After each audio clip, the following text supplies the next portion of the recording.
고민이 생겼니 초등학교 영어 수업 시간에 배웠었던 현재 진행형 같아 하루에 10번 내 맘이 움직여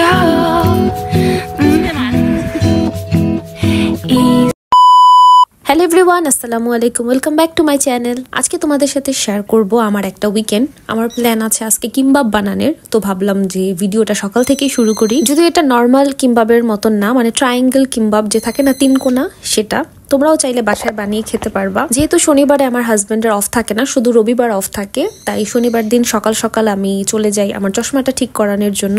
আমার চশমাটা নতুন নেয়ার পরেও ফ্রেমটা ভেঙে যায়, গ্লাসগুলো ঠিক থাকে, তাই আজকে ওখানেই যাচ্ছি, মানে জাস্ট খালি ফ্রেমটা নেওয়ার জন্য।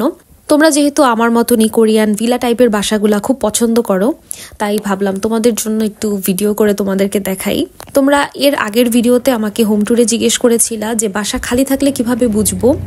এখানেই সামনে নেম প্লেটের কাছেই লেখা থাকে 1 রুম, মানে 1 রুম খালি অথবা একটা রুম খালি বা 2টা রুম খালি এরকম লেখা থাকে। সাথে ওখানে ফোন নাম্বারও দেয়া থাকে, তাই ওখানে ফোন দিলেই তোমাকে ল্যান্ডলর্ড তোমার সাথে কথা বলবে। দেখে মনে হচ্ছে না যে কেউ নাই, কিন্তু আসলে এগুলো প্রত্যেকটা বাসাতেই মানুষজন আছে, কিন্তু তারপরেও খুবই মানে একদম নয়েজ ফ্রি এলাকা বলা যায়, কোনো চিল্লাচিল্লি নাই। কোরিয়ান এই ভিলা টাইপের বাসাগুলার উপরে যে চালটা, এটা এতটা সুন্দর, মানে আর ডিজাইনগুলো মানে খুবই মনে হয় যে অনেক আগেকার দিনের, এর জন্যই মেবি এত সুন্দর ডিজাইন। কোরিয়ার এই জিনিসটা আমার ভালো লাগে যে এই বাসাগুলার একদম যে তুমি হাঁটতেছো শান্তিতে, এখানে কোনো ধাক্কাধাক্কি নাই, মানুষজনের ভিড় নাই, শুধুমাত্র রোড সাইডেই যেখানে হাঁটার জন্য আলাদা করে রাস্তা বানানো, ওখানেই মানুষজন হাঁটতেছে। এখানে ওরকম গ্যাদারিংও করে না। আসলে ওরা এই জিনিসটা মাথায় রাখে যে এখানে আশেপাশে মানুষজন আছে, এখানে বয়স্ক মানুষও থাকতে পারে, তো কথা বললে অথবা নয়েজ করলে তাদেরও ডিস্টার্ব হবে।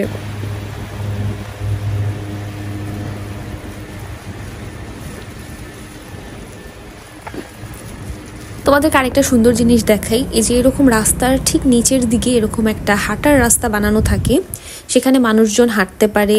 মানে সকালবেলা দেখা যায় কেউ সাইক্লিং করতে চাইলে সেটা করতে পারে, জাস্ট নর্মালি এখানে হাঁটা চলার জন্যই বানানো।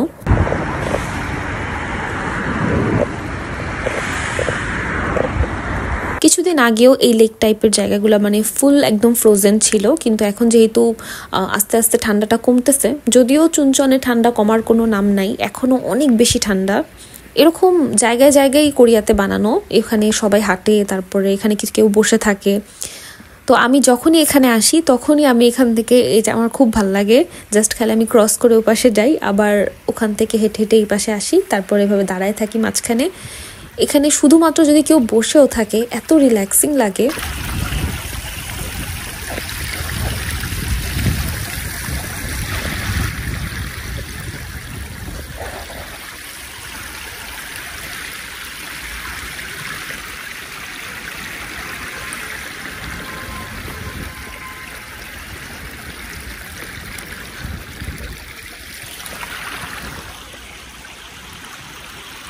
সামার সিজন হলে তো আমি এখানে সুন্দর মতন পা ডুবায় বসে থাকতাম, কিন্তু এখন তো শীতকাল, তাই কিন্তু পানিগুলো দেখে আমার লোভ লাগতেছে। এখানে রাস্তাঘাটে এত কবুতর, মানে হাঁটা চলা করতে গেলে ওদেরও মনে হয় ভয়ও লাগে না, মানে থাকে না যে সামনে আসলে ওরা উড়ে যাবে, ওরা চুপচাপ এরকম থাকেই, বসেই থাকে। আমি ওদের হাত দিয়ে তাড়া করতেছিলাম, ওরা চলে কি যাবে, আরও এখানে একসাথে আরও আসছে কতগুলো ভিড় করার জন্য। যেহেতু হাঁটার জন্য আমি তেমন সময় পাই না এক্সট্রা করে হাঁটার জন্য, তাই যখনই কোথাও যাওয়ার থাকে, যদি আধা ঘন্টার ডিস্টেন্সে থাকে, তাহলে আমি হেঁটে যাওয়ারই ট্রাই করি। হেঁটে গেলে আসলে অনেক লাভও আছে, যেমন আমার সব আজাইরা জিনিস পছন্দ। হঠাৎ করে আমার এটার দিকে চোখ পড়লো, আর আমি ভাবলাম যে যেহেতু এটা অলরেডি ড্রাইড হওয়া, যদি আমি কয়েকটা নিয়ে রাখি তাহলে আমার বাসায় সাজিয়ে রাখতে পারবো। তখন একটা কোরিয়ান আজুম্মা আমাকে বলতেছিল যে এগুলো তো ভালোই সুন্দর লাগতেছে। পরে ওনাকে আমি আবার সাধলাম উনি নিবে কিনা, বললো ওনার বাসায় এরকম অনেক আছে, তাই নিবে না, ওনার দেখতে ভালো লাগতেছিল।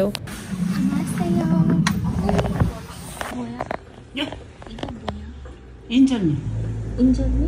এগুলো হচ্ছে কোরিয়ান ত্বক। আমি আসতে আসতেই আমার 11:30টার মতন বেজে যায়, তো আমার ক্ষুধা লাগতেছিল, আমি ভাবলাম যে আমি নিয়ে রাখি।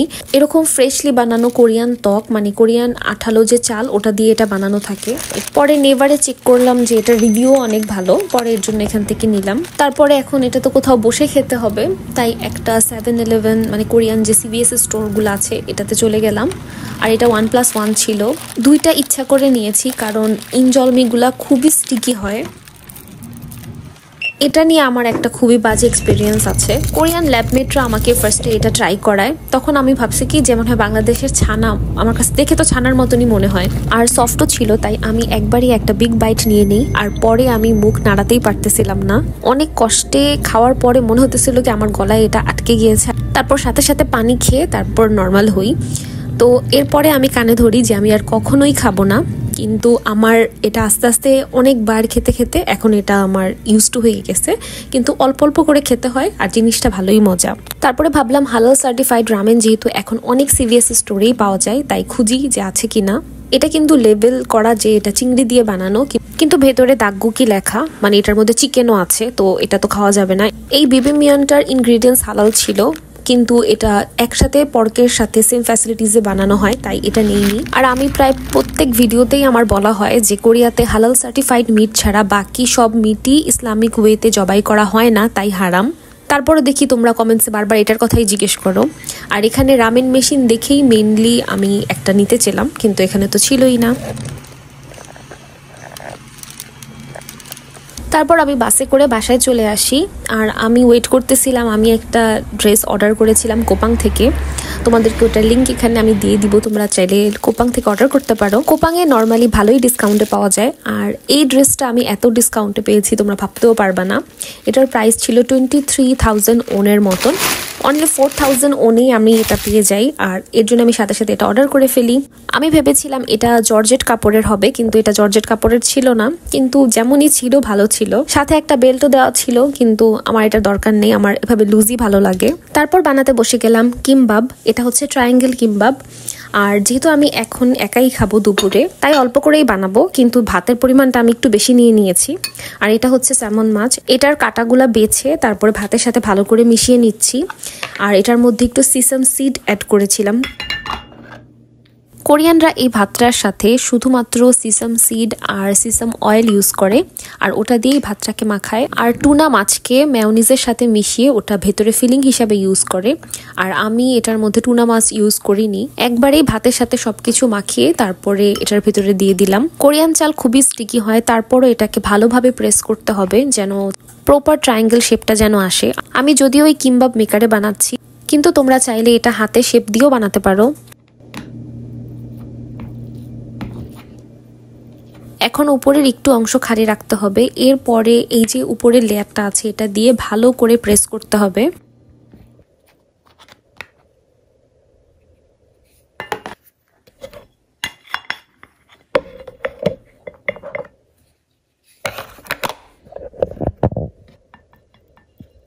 রেডি হয়ে গেল ট্রায়াঙ্গেল কিমবাব। এটার সাথে এখন সিউইডের যে শীটটা আছে ওটা দিয়ে দিব। এটা নর্মালি যেরকম কিমবাব বানাই এরকম রোলের মতন যেটা, সেটার সিউইড শীটের মতন না, ওটা আরো বেশি শক্ত হয়। এই সিউইড শীটটা অনেক পাতলা। এই পাতলা শীটটা চাইলে ভাতের সাথে এভাবেও খাওয়া যায়। এটা দেখতে ছোট মনে হলেও একটা খেলেই এটার পেট ভরে যাবে। যারা অনেক বেশি পরিমাণে ভাত খায় কিন্তু ডায়েট করতে চায়, তারা চাইলে এরকম একটা বা দুইটা বানিয়ে খেতে পারবে। এতে ভাতের পরিমাণটাও ঠিক থাকবে আর অনেক বেশি ভাত খাওয়া হবে না। সিউইড যে শীটগুলো ইউজ করি সেগুলো হচ্ছে সামুদ্রিক শৈবাল। এটাতে অনেক বেশি পরিমাণে আয়োডিন আছে, যেটা থাইরয়েড পেশেন্টদের জন্য খুবই ভালো। আর এছাড়াও এটা হার্টের জন্যও খুব ভালো। এটা ব্লাড সুগার লেভেলটা ব্যালেন্স করে, আর ডায়াবেটিস পেশেন্টদের জন্য এটা খুবই উপকারী। আর এখন তো এটা বাংলাদেশেও পাওয়া যায়, কিন্তু সেরকম মানুষ খায় না, কিন্তু এটা সবারই উচিত যে খাবারের সাথে এই জিনিসটা অ্যাড করা। তারপর আমি একটু রেস্ট নিয়ে চলে গেলাম রাতের খাবার বানানোর জন্য। এটা কি মাছ আমি জানি না, আর আমি কখনো এই মাছ কাটিও নি।